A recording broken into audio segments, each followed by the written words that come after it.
Mga kapuso, pila ka mga residente sa Iloilo City nagabakal na sa purified water agod may magamit nga inugpaligo kag panghugas bangod sa krisis sa tubig. Ini ang gintutukan ni Zen Kilantang Sasa.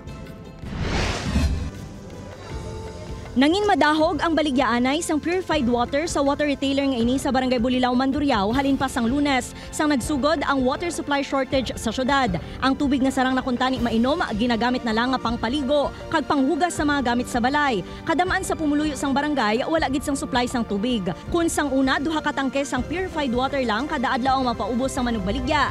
Subong nagadangat na sa 4 ka tangke. Damo man iti sana ligo nila. Muni mineral. Ang tricycle driver nga si Manong Rosendo ginapadagan na lang kuno sa paggamit sang perfume bangod 4 ka adlaw na ini nga wala makapaligo. Nagdalagid ko siniyo. Para nga hindi blano sa pagsayro nga bako kao. Ang iban nga residente nagsalod na lang sang tubig ulan agud may magamit. Kung mag-ulan lang makasalod amo na nakapanglaba ko. Budlay gid ya wala tubig. Budlay magiho. Sunod sa Metro Pacific Iloilo Water, ginpahibalo sila sang bulk water supplier nga matapos na ang preventive maintenance sini kag magabalik na sa normal ang supply buwas October 19.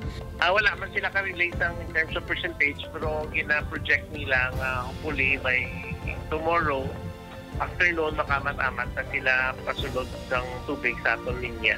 Nagdugang na sa water tankers ang MPIW agud makasupply sang tubig sa mga apektado nga service areas. Apang madamo sa gihapon nga mga konsumidor ang nagapanghakroy bangod wala sa gihapon sang tubig.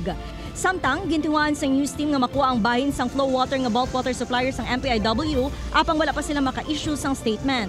Upod kay Hans Desierto, Zen Kilantang Sasa, One Western Visayas.